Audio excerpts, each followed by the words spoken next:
Bovine tuberculosis is an infectious disease which not only affects cattle, but also impacts the natural environment and public health. The Agri-Food and Biosciences Institute in Northern Ireland is using world-class science and research to investigate ways to prevent the spread of the disease and keep cattle herds free from infection. Selena Downs went to Belfast to find out more.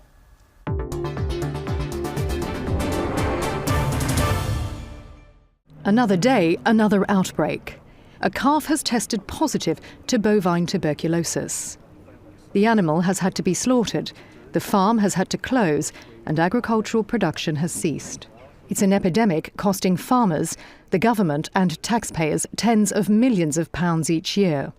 Dr. Elizabeth Magowan is a senior director at the Agri-Food and Biosciences Institute.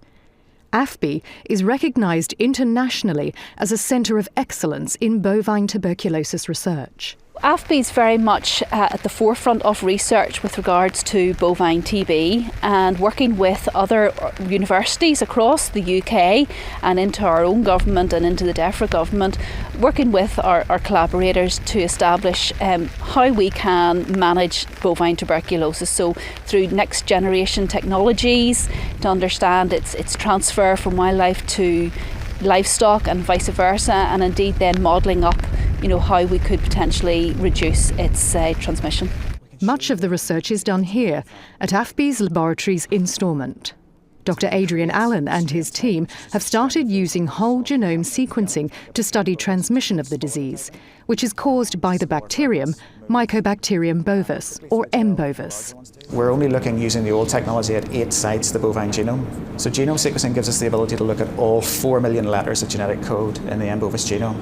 And then we can use that to figure out how each individual isolate taken from an individual cow or badger differs from each other. And from that we can build trees of genetic relatedness, which gives us an insight into the ongoing transmission dynamics that are happening in areas. And it's that type of technology which is going to hopefully give us a greater level of resolution in what's happening at a very, very local scale. It's also hoped this research and its findings will influence the policymakers. We've already used it in an area in eastern Northern Ireland and have seen the best evidence so far of ongoing transmission between cattle and badgers. So these are species which are continually transmitting to each other. And that's the sort of thing which hopefully can go on to inform policy as to what to do about that. We have a market, and this market is obviously trading. Dr. Andrew Byrne leads a team in veterinary epidemiology, the science that looks at the patterns of a disease and how it spreads. He's currently studying the vast network of cattle trades across Northern Ireland to see how it impacts on transmission. Essentially what we do is that we utilise different data sets, both ecological and epidemiological, to try and find, for example, risk factors that help us understand the epidemiology of the disease, and then by understanding these risk factors help to inform policymakers in terms of interventions and developing the programme around trying to control the pathogen in both wildlife and in domestic hosts, which is cattle. Protecting animal, plant and public health is one of the key aims of AFBI.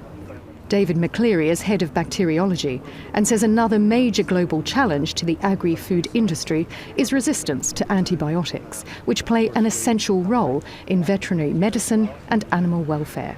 Antibiotics have revolutionised human medicine, but they also have an essential role in veterinary medicine and for animal welfare.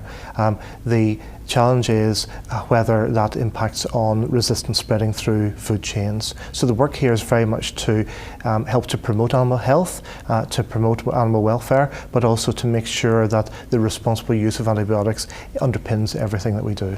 Supporting industry and the environment and improving agricultural production is at the heart of all the work carried out at AFBI. Through innovation and partnerships, its groundbreaking work ultimately benefits us all.